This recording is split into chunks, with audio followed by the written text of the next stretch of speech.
Cumprimento a amada igreja com a paz do Senhor Jesus Cristo, amém? Amém. Abra aí sua Bíblia em Mateus capítulo 22. Nós vamos estar fazendo a leitura do versículo 1 até o versículo 14. Então preste atenção. Mateus 22, do 1 ao 14. Jesus tornou a falar-lhes em parábolas e disse: O reino dos céus é semelhante a um rei que comemorou o casamento de seu filho. Enviou os seus servos para chamar os convidados para o casamento, mas estes não quiseram vir. Depois enviou outros servos, recomendando: Dizei aos convidados que já preparei o meu jantar, meus bois e novilhos já foram mortos, e tudo está pronto, vinde ao banquete. Eles, porém, não dando atenção, foram um para o seu campo, outro para o seu negócio. O restante, agarrando os servos, os maltrataram e os mataram. O rei ficou com muita raiva, enviou os seus exércitos e destruiu aqueles assassinos e incendiou a sua cidade. Então disse aos seus servos: O banquete na verdade está preparado, mas os convidados não eram dignos. Ide às esquinas e convidai para o banquete todos os que encontrardes. E saindo os servos pelo caminho, ajuntaram todos quanto encontraram, tanto maus como bons. E a sala do banquete se encheu de convidados. Quando, porém, o rei entrou para ver os convidados, notou ali um homem que não estava vestido com roupas de núpcias. Perguntou-lhe: Amigo, como entraste aqui sem roupas nupciais? E ele ficou calado.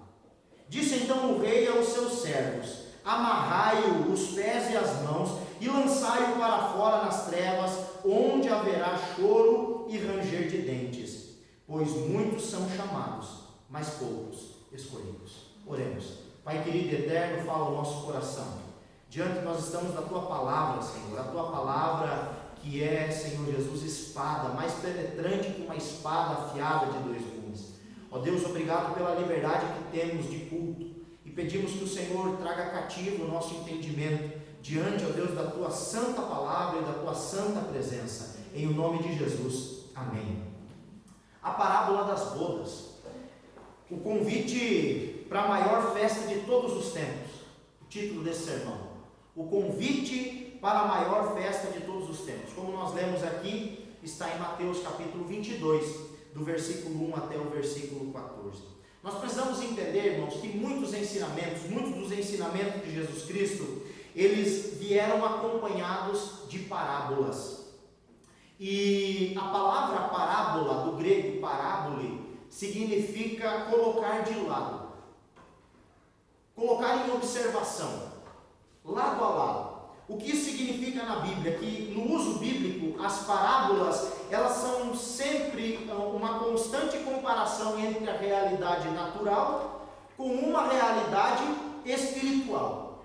E Jesus, ele era muito sábio, e é muito sábio, mas ele era muito sábio em usar parábolas, porque ele usava termos simples, compreensíveis daquela cultura e época. Tudo para Jesus virava um objeto de parábola. Uma mulher varrendo a casa tornou-se uma parábola. Um pastor em busca de sua ovelha perdida tornou-se uma parábola. Um casamento, uma festa de casamento, também uma parábola. E essa parábola das bodas é a última de um conjunto de 3 parábolas. Nós precisamos entender isso, que essa é a última de um conjunto de 3 parábolas contadas por Cristo nos últimos dias antes da crucificação. Alguns historiadores chegam a dizer que depois que Jesus proferiu essas palavras, 2 dias depois ele foi crucificado. Então são os últimos ensinamentos de Jesus Cristo através de parábolas. E para entendermos o porquê da parábola, nós precisamos de uma forma básica entender o contexto. Essa é a regra básica de interpretação. Eu já vi inúmeras mensagens sobre esse texto. E muitas delas, não vou dizer todas, mas muitas delas fogem completamente daquilo que Jesus Cristo está ensinando aqui. Porque as pessoas não analisam o contexto. Então nós precisamos entender o contexto. E aonde começa o contexto dessa parábola? Começa no capítulo 21, do versículo 23 até o versículo 27. Se você quiser acompanhar na sua Bíblia, é bom que você abra e olhe lá. Eu não vou ler todo o texto, mas eu vou explicar o contexto aqui para vocês, do capítulo 21, do 23 ao 27. Estavam ali, Jesus acabara de repreender o povo lá no templo. Lembra daquela passagem que Jesus passa, dá uma palavra contra a figueira, que só tinha folha e não tinha fruto. Depois Jesus vai no templo, expulsa todo mundo. E nesse contexto todo, Jesus está ensinando agora no templo, e os príncipes dos fariseus, os anciãos, os líderes religiosos, os suprassumos daquela cultura judaica, chegam para Jesus e dizem assim: com que autoridade o Senhor faz isso? Com que autoridade? Está lá no versículo 21. Jesus, porém, não lhes responde, mas faz uma outra pergunta, dizendo: olha, eu vou fazer uma pergunta para vocês, e se vocês me responderem, eu vou dizer com que autoridade eu faço tudo isso que eu estou fazendo. O batismo de João era de Deus, vinha da parte de Deus, ou era de homens? Jesus coloca eles ali em uma enrascada, em termos, para que a gente entenda bem, em uma sinuca de bico. Porque aqueles homens arrazoaram entre si, dizendo assim: se nós dissermos que é de Deus, Jesus vai nos perguntar: então por que é que vocês não creram no batismo de João? Se nós, porém, dissermos que é dos homens, nós tememos o povo, porque o povo acreditava que João era profeta. Então eles chegaram em uma conclusão e disseram assim: olha, Jesus, nós não sabemos. E Jesus também respondeu e disse: eu também não vou dizer para vocês com que autoridade eu faço o que faço. Então Jesus põe ao lado deles essa parábola, ou essas parábolas. Jesus então começa ali a instruir o povo sobre o seu desgosto com a elite judaica. Jesus vai usar 3 parábolas que ilustram a sua repreensão contra a elite judaica. Quais são essas parábolas? Brevemente: a parábola dos 2 filhos e a parábola dos lavradores maus. Na parábola dos 2 filhos é a seguinte: tem um pai que tem 2 filhos, e um dos objetivos dessa parábola é comprovar que os 2 filhos eram legitimamente filhos do mesmo pai. Jesus então, contando essa parábola, diz que o pai chegou para o seu primeiro filho e disse: filho, eu preciso que você vá trabalhar na vinha. E o filho diz: não vou, eu não vou. O pai então se direciona ao segundo filho e diz: filho, eu preciso que você vá trabalhar na vinha. E o filho diz: eu vou. Só que no decorrer desse meio tempo, o que disse não vou, se arrependeu e foi. E o que disse que não ia, que ia, não foi. Jesus então interpela com aqueles homens e diz o seguinte: qual destes cumpriu a vontade do Pai? Qual destes fez a vontade do Pai? E os judeus que ali estavam falando: foi o primeiro, pois ele disse que não ia, mas foi. E Jesus então é um tanto quanto bruto com aqueles homens, e eles mereciam ouvir aquelas palavras, e Jesus diz: por isso vos digo que tanto as meretrizes como os publicanos estão à frente de vocês, porque esses ouviram os ensinamentos de João e se arrependeram, mas vocês ouviram e não se arrependeram. A segunda parábola que Jesus vai contar, veja aí comigo, por favor, capítulo 21, versículo 31 e 32. 21, verso 31 e 32. Qual dos 2 fez a vontade do Pai? Responderam-lhe: o primeiro. E disse-lhes: em verdade vos digo que os cobradores de impostos e as prostitutas entram antes de vós no reino de Deus. Pois João veio a vós, a fim de vos mostrar o caminho da justiça, e não crestes nele. Mas os cobradores de impostos e as prostitutas creram. Vós, porém, mesmo vendo isto, não vos arrependestes para credes nele. Em segundo lugar, Jesus então coloca uma outra parábola para complementar essa, que é a parábola dos lavradores maus. E nessa parábola Jesus ilustra, dizendo que um homem trabalhou muito. Ele pegou um campo, preparou a terra, arou aquela terra, plantou uma vinha, construiu um lagar, que era um lugar onde se processava a uva e transformava a uva em vinho, construiu uma torre alta naquela terra e cercou toda aquela vinha com uma cerca. E quando estava tudo pronto, a terra produzindo, aquele homem, dono daquela terra, arrendou aquela terra para os lavradores. No dia de receber a renda, no dia de receber os frutos, no dia de receber o dinheiro pelos frutos produzidos, aquele homem não recebeu. Ele então envia os seus servos, e aqueles lavradores maltratam os servos, matam os servos, apedrejam os servos. Aquele dono da vinha, mais uma vez, envia outros servos, e o texto diz que aqueles lavradores maus fazem a mesma coisa. Por último, o dono da vinha diz o seguinte: vou mandar o meu filho, porque os homens, os lavradores, ao verem o meu filho, vão respeitar. Quando os lavradores veem o filho, o que é que eles fazem? Eles dizem: opa, aí o único herdeiro, vamos matar o herdeiro e ficar com a vinha. E então o texto diz que eles arrastam o herdeiro para fora da vinha, e lá fora da vinha eles matam o herdeiro daquele homem. Jesus então pergunta para aqueles discípulos, para aqueles homens. Olha a pergunta de Jesus no versículo 40 do capítulo 21. Quando vier o dono da vinha, que fará aqueles lavradores? Jesus faz uma pergunta, e eles mesmos se auto-sentenciam. Responderam-lhe: destruirá de maneira horrível esses perversos e arrendará a vinha a outros lavradores, que no devido tempo lhe entreguem os frutos. Disse-lhe Jesus: nunca leste nas Escrituras a pedra que os construtores rejeitaram, essa se tornou a pedra angular? O Senhor fez isto, e é maravilhoso aos nossos olhos? Portanto, eu vos digo que o reino de Deus vos será tirado e será entregue a um povo que produza os seus frutos. Aquele que cair sobre esta pedra desaparecerá, mas aquele sobre a quem ela cair será reduzido a pó. Os principais sacerdotes e os fariseus, ouvindo essas parábolas, entenderam que ele falava a seu respeito. Procuraram prendê-lo, mas tiveram medo da multidão, porque o povo o considerava como um profeta.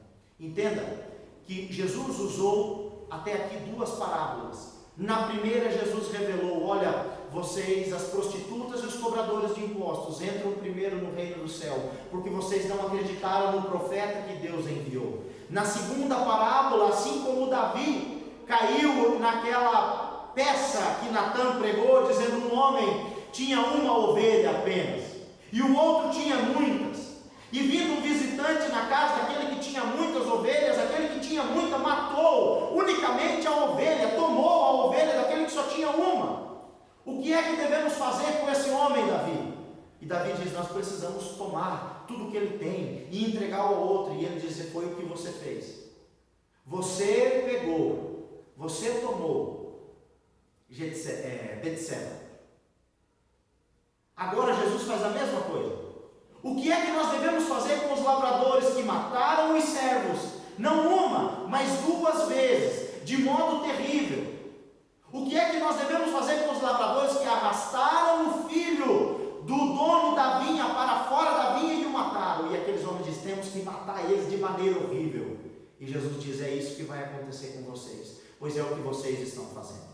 Aqueles homens entenderam. Jesus então, para complementar essas duas parábolas, encerra com a parábola que nós lemos, que é a parábola das bodas. Jesus então conclui essas duas parábolas anteriores com a parábola das bodas. Por isso que no versículo 1 do capítulo 22 diz assim: Jesus tornou a falar-lhes em parábolas e disse. E vocês acompanharam a leitura introdutória. Nessa parábola, Jesus vai enfatizar então o convite de um rei para os seus nobres.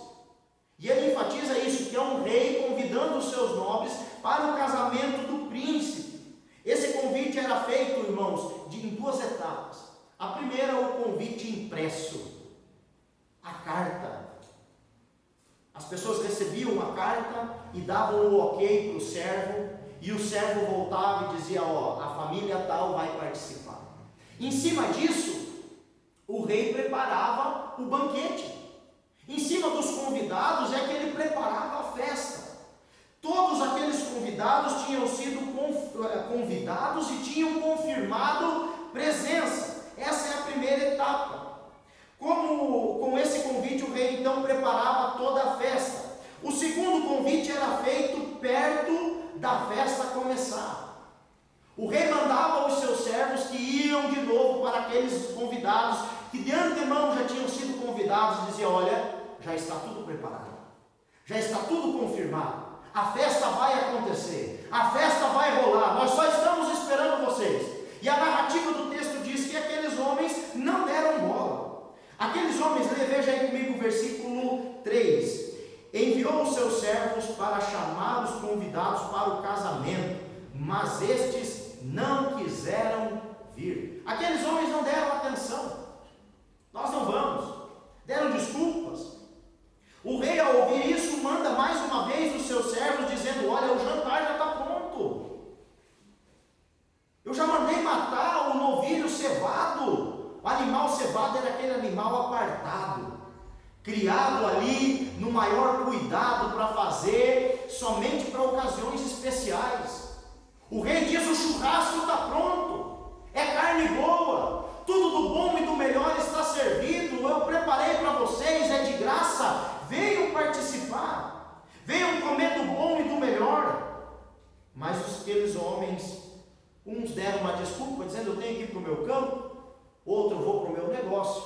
Mas alguns, não se contentando com isso, agarraram os servos e mataram os servos. Imagine só, meus queridos, nós não estamos vivendo, nós vivemos uma democracia e não uma monarquia, mas quando o mínimo conhecimento de história que você tem, principalmente numa época como esta bíblica, o rei era a autoridade máxima. Um convite é mera formalidade. Na verdade, o rei não convida, ele convoca. E quando ele convoca, a pessoa vem, comparece. Aqui os convidados não estão apenas cometendo uma gafe de não ir no casamento, não. Eles estão desonrando aquele rei que preparou algo especial, do melhor, para aqueles convidados. Quanto mais os outros pegarem e matarem os servos. E a Bíblia diz então que aquele rei ficou muito irado, muito nervoso. E ele envia os seus exércitos, mata aqueles homicidas e queima toda aquela cidade. Veja aí comigo o versículo 6 e o versículo 7. O restante, agarrando os servos, os maltrataram e os mataram. O rei ficou com muita raiva, enviou o seu exército, destruiu aqueles assassinos e incendiou a cidade. Jesus então está narrando aqui a história de Israel. Jesus está narrando a história de Israel, povo escolhido por Deus, mas que sempre se colocava em rebeldia contra Deus. E por isso Deus, sendo justo e compassivo que é, enviava mais uma vez os seus remanescentes, os seus profetas, dizendo: arrependam-se, arrependam-se, parem com a idolatria, parem de cultuar a outros deuses, parem de se prostituir, voltem-se ao caminho do Senhor. Mas o povo maltratava os servos, apedrejava os servos, matava os profetas. Deus, como esse rei compassivo, sempre estava mandando novos servos, novos profetas, para trazer a nação ao arrependimento. Deus é amoroso, sim, mas também é um Deus justo. E como sendo justo, e um Deus que diz: minha é a vingança, ele entrava em juízo contra aquela nação. E nós podemos ver que ele mandou o rei Nabucodonosor, que incendiou aquela cidade e levou aquele povo cativo, aquela nação cativa. Aquilo que Jesus está contando aqui aconteceu.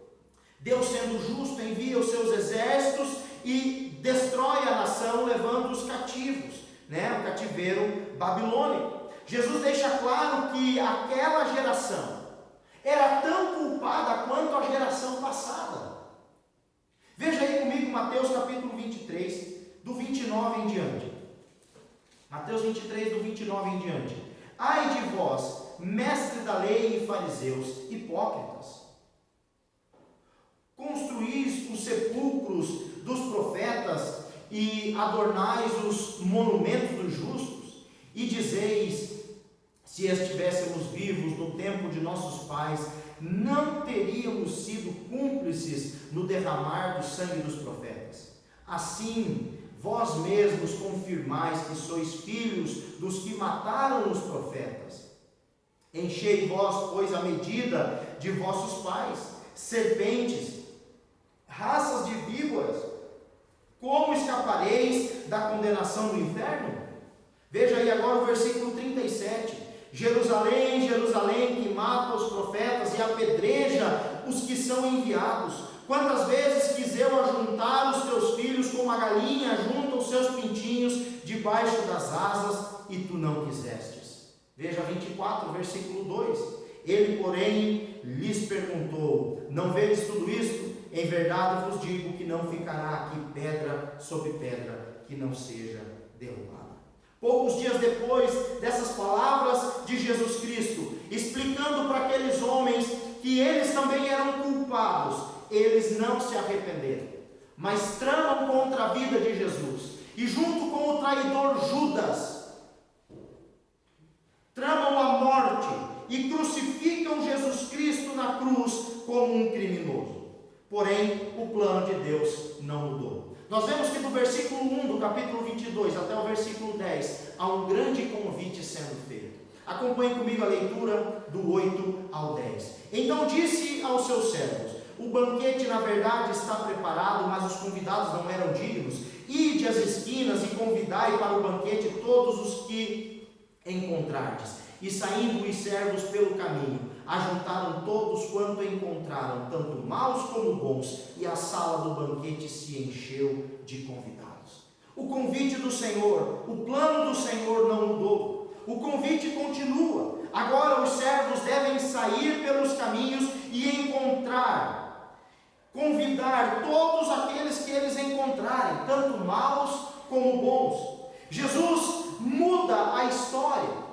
E agora ele não só repreende a elite judaica, mas ele estende também o convite para todos os pequeninos, os pescadores, os iletrados e os gentios. Jesus agora deixa de falar de uma elite e começa a dizer que o convite está para todos. Todos estão convidados. Veio para o que era seu, mas os seus não o receberam. Mas a todos quanto receberam, deu-lhes o poder de serem feitos filhos de Deus, aos que creem no seu nome. Está se cumprindo aqui, nessa parábola, o que João disse lá no capítulo 1, versículo 11 e 12. Como eu disse, do versículo 1 ao 10, nós encontramos o grande convite. Nós fomos convidados. Nós aceitamos o convite. Os servos pregaram para nós e nós estamos agora participando do banquete. Mas existe uma segunda parte. E uma segunda parte muito importante, que é do versículo 11 ao 14. Quando nós aprendemos como nos portar diante do rei. O salão ficou lotado, como disse o versículo 10. Mas existe aqui uma figura. Na verdade é um homem que representa um grupo. Veja aí o versículo 11. Quando, porém, o rei entrou para ver os convidados, notou ali um homem que não estava vestido com roupas nupciais. Esse homem, na verdade, ele representa um grupo. Por quê? Porque o versículo 11 está no singular, mas o 14 está no plural. Veja o 14. Pois muitos são chamados, mas poucos são escolhidos. O salão estava cheio. E, de repente, o rei entrou. E logo percebeu ali a presença de um homem que não estava trajando, não estava vestido com as vestes nupciais. Todo casamento tem um protocolo. Por mais que vá se alterando alguma coisa ou outra, mas sempre tem um protocolo. E aquele rei, quando ele entrou no salão, rapidamente ele identificou aquele que não estava vestido de maneira adequada. Questionado pelo rei, o homem ficou mudo. E esse emudecimento do homem só prova que ele era indesculpável. Só comprova esse emudecimento diante do questionamento do rei, que ele estava ali e sabia que ali estava de maneira errada. Que o protocolo não era aquele. Que ele estava descumprindo algo que previamente havia sido dito. Porque se o homem não estivesse errado, ele podia dizer, não, mas ninguém me avisou que era assim. Ninguém me falou que tinha que ser assim. Eu não ganhei roupa nenhuma. Eu não tenho roupa. Eu só simplesmente fui convidado e não me falaram que eu tinha que vir de tal maneira. Por isso eu vim com o que eu tinha. Mas aquele homem emudeceu diante do questionamento, provando que ele estava ali em rebeldia, que ali ele estava da maneira que ele queria e não da maneira com que ele foi convidado. Ele quebrou um protocolo que ele sabia muito bem e por isso ele ficou sem argumento nenhum.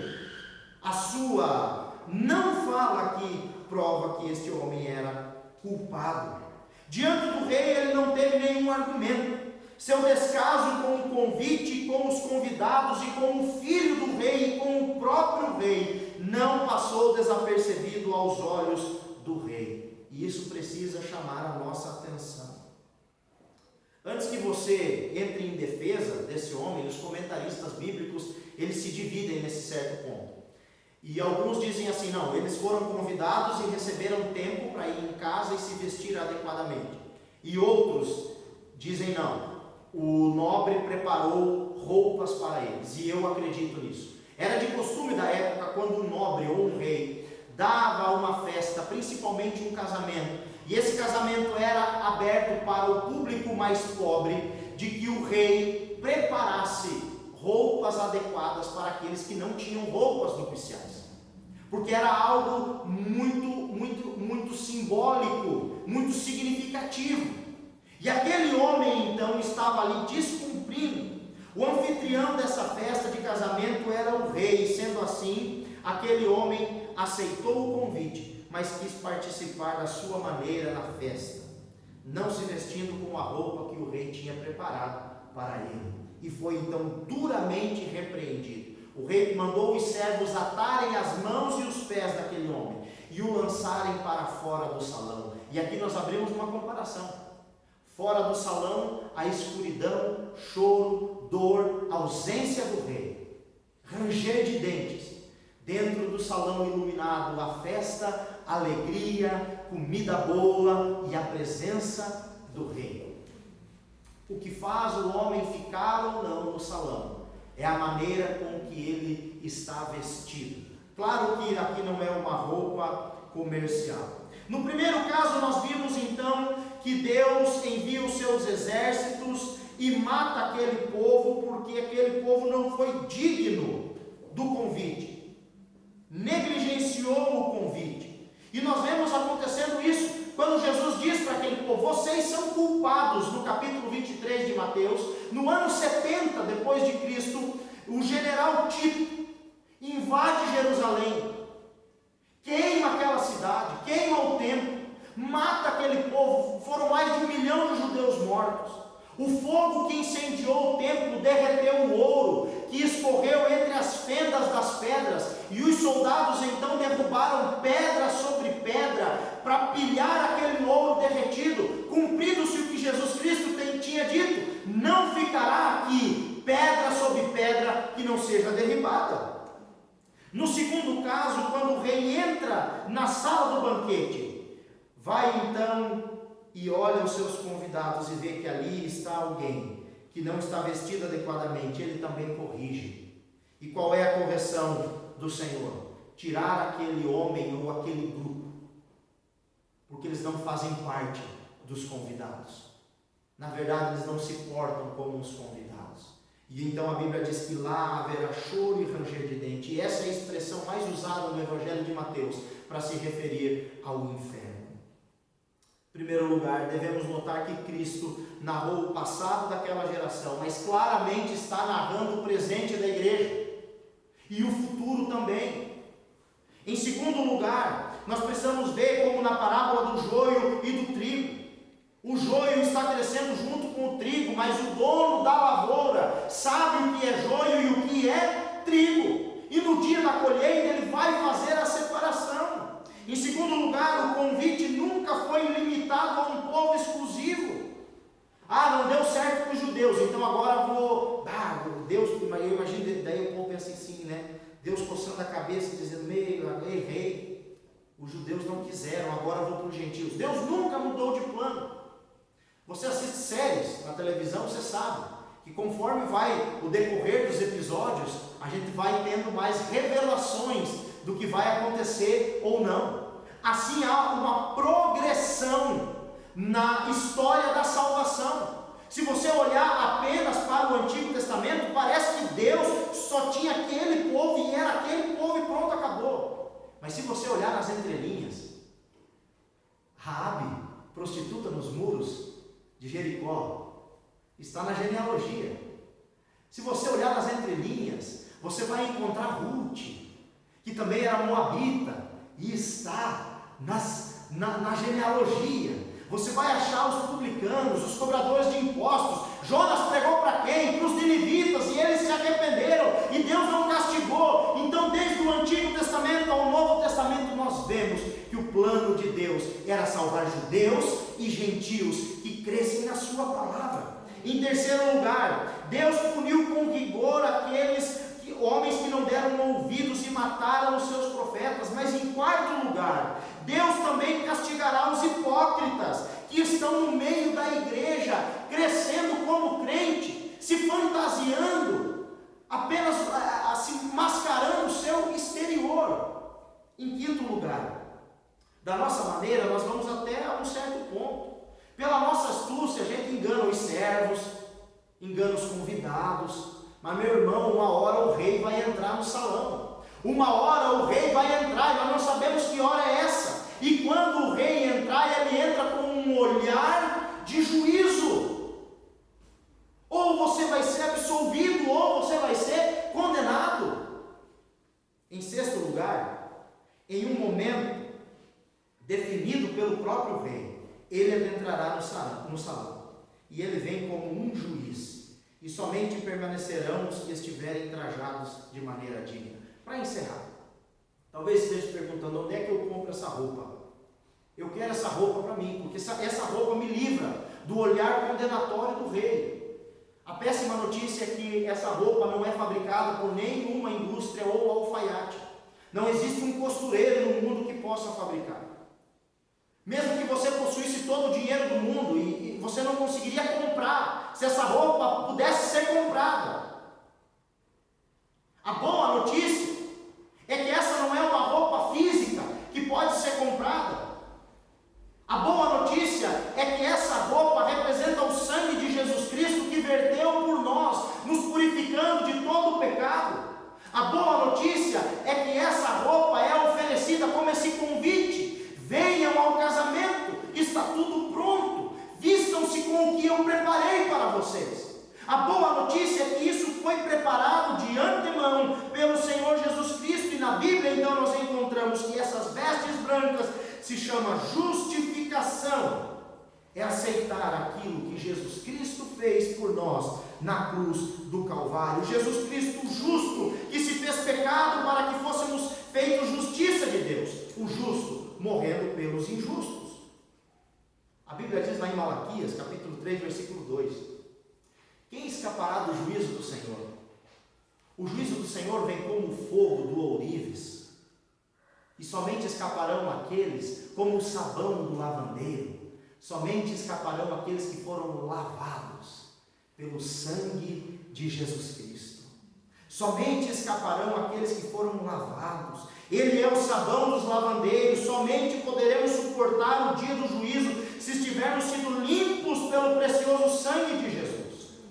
Para você entender a simbologia da roupa, quando Adão e Eva pecaram no jardim, o que é que eles fizeram? Antes de se esconder, a Bíblia diz que eles coseram folhas. e fizeram roupas para esconder a sua vergonha. E aí então se esconderam. Quando Deus os sentencia a serem excluídos do jardim, o Senhor mesmo prepara roupas de peles para aqueles homens, Adão e Eva. Primeiro sacrifício na Bíblia, primeiro sacrifício de animais. Mas o autor de Hebreus diz que sangue de bode, sangue de touros não pode purificar-nos do pecado, a não ser o sangue do Cordeiro de Deus, que é Jesus Cristo. Por isso Deus providenciou em seu Filho unigênito a salvação de todo aquele que crê. O sangue de Jesus pode nos purificar. Se no começo, meus queridos irmãos, se no início as vestes foram para cobrir a vergonha, no final as vestes são símbolos de honra. Se no começo, no Gênesis, as roupas serviram ali como símbolo para o homem tentando cobrir a sua vergonha, no final, no Apocalipse, as vestes são instrumentos de honra, que resplandecerão a honra. Veja aí comigo Apocalipse 3:5. O que vencer será vestido de vestes brancas, e de maneira nenhuma riscarei o seu nome do livro da vida, e confessarei o seu nome diante de meu Pai e diante dos seus anjos. Apocalipse 7, versículo 14. Estes são os que vieram da grande tribulação, lavaram as suas vestes e as branquearam no sangue do Cordeiro. Apocalipse capítulo 22, versículo 14. Bem-aventurados aqueles que lavaram as suas vestiduras no sangue do Cordeiro, para que tenham direito à árvore da vida e possam entrar na cidade santa pelas portas. Hoje você está participando desse banquete. Você está preparado para ser observado pelo Rei. As suas vestes são adequadas.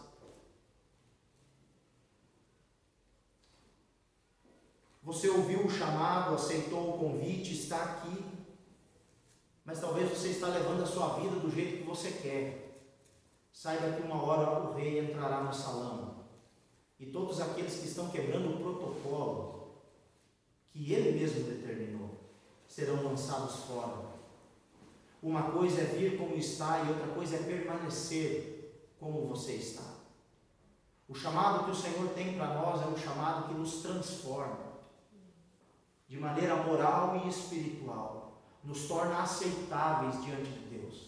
Essa é a justificação, esse vestir, trajar das vestes do Cordeiro. A boa notícia é que ainda há tempo. Há tempo para o arrependimento. A palavra está sendo pregada, os servos estão aí, convidando a todos que estão nas esquinas, nos becos, nas vielas, rico, pobre, bom ou mal, gordo ou magro, sem fazendo distinção nenhuma. O convite está aberto. Venham e participem do banquete que eu preparei. Mas existe um protocolo a ser seguido, uma mudança de caráter e conduta, que é a justificação, a regeneração e a santificação. A santificação é uma caminhada que Deus vai fazer conosco até o final das nossas vidas. Clame pelo sangue de Jesus, e eu tenho certeza que Ele vai deixar as suas vestes brancas. Ele é o sabão dos lavandeiros, Ele tira a mancha do nosso coração. O sangue dele é poderosíssimo para nos perdoar e purificar de todo o pecado. Amém? Oremos. Pai querido e amado, nós te louvamos, bendizemos e agradecemos por tudo. Seja conosco e que essa palavra não caia no vazio, mas que caia no nosso coração, um terreno propício e que produza frutos para a vida eterna. Em nome do Pai, do Filho e do Espírito Santo. Amém.